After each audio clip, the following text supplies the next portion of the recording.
If you're in your 40s and suffering a serious financial setback, you are not alone. Financial setbacks in midlife are unfortunately very common and can hit us from many unexpected directions.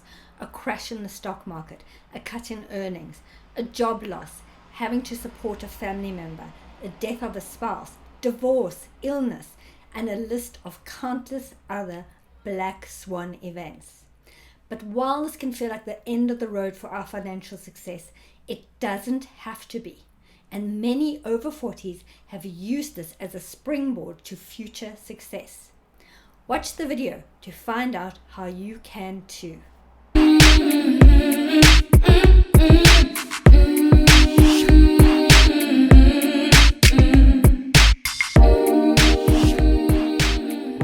Hi there, welcome to my channel where we talk money and having more of it. And in this video, we are going to take a look at how to not only bounce back, but to also thrive when faced with a financial setback in your 40s. Now, this is sadly not as rare as we would wish it to be. And while it can feel like the proverbial dead-end road, an extreme bottomless pit, it can in fact be the springboard to better things. 20 years ago, Doris Belland lost her husband to a long and expensive cancer battle. She inherited $400,000 in debt with no income.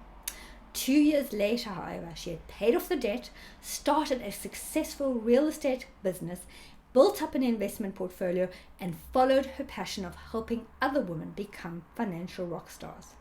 Cindy Dolphin, similarly, battled cancer 4 times with 9 related operations and experienced 3 job layoffs in the years following her cancer diagnosis. But this didn't hold her back from starting a company producing products for cancer survivors when she was 61. And now there is a wealth of similar stories if you look for them, and there is absolutely no reason why yours cannot be one of them. So when these setbacks happen, our first reaction is overwhelm, panic, and stress. So it's very important to get clear at this point what you can and cannot control, and then take the following action steps. The first step is to accept where you are. And when these setbacks happen, we're likely to go through all the stages of grief, ultimately ending up in the acceptance and hope stage. But our mindset is a big element that we can control. And wasting that energy in the negative emotions detracts from our creativity and our resilience we need to face what the challenges ahead of us. And the fastest way to get on the road to thriving is to get out of that defensive mode and take an offensive position by taking action. Which leads us nicely into step number 2. And while step number 2 is not one of those blow the lights out type of action, it is nonetheless still extremely important, and it is taking stock. Figuring out exactly what your current financial situation is. So to begin the journey to financial stability, you have to be clear where you are on the map. Understand what your current cash situation is. What debt do you owe? How much cash can you bring in per month? And how much do you spend? And from this perspective of understanding where you're at, you can then start making changes to take those big action steps, which moves us into number 3. Step number 3 is where we really turn that dial on making positive changes. And this is where we adjust our spending. So when we find ourselves in financial quicksand, our immediate priority is to cut our discretionary spending. And this means all that unnecessary, uncommitted spending that we do have control over. So go through your committed expenses with a fine-tooth comb.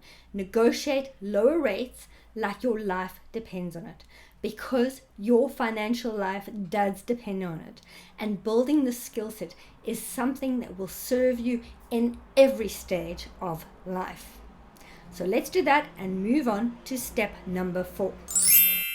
So as I said earlier, the first priority when that setback happens is to get clear on what your financial situation is. And one element of that or aspect of that was determining what your debt is. So take a look at the debt. Take a look at how much you have due to each person, the minimum payment that is due, the interest rate, and when the payment has to be made. getting out of debt quickly is one of the biggest priorities for rebuilding financial stability. So there's a number of ways you can address paying off this debt. And the first one is to target the smallest balance first. Pay extra to this one while still paying the minimum payment on all the others. And when that gets paid down, the whole idea behind paying the smallest is you have incentive to move on to the next one. So while it is counterintuitive to pay off the smallest debt first, it really works in building that motivation. The other method is to pay off your highest interest rate debt first and then sort of work your way down with the assumption behind this being that you'll save yourself money by cutting out the highest interest rate debt first. But this may be your biggest debt balances, and it can become very demotivating when you're paying that extra amount to a big debt balance and you're not seeing it go away. Whichever way you address your debt though, this is one of the priorities for regaining your financial ground. The next priority is to replenish your emergency fund. So if you're firefighting a midlife financial crisis, chances are you have drained your emergency fund if you had one. And it's really important to get this built up as soon as possible to that lump sum of at least 3 to 6 months of necessary expenses. And getting this financial cushion comfortably in place gives you the security and the stability to get your creativity on, and that's what you need to take the next action step. And that takes us to the last action step: finding alternative sources of income.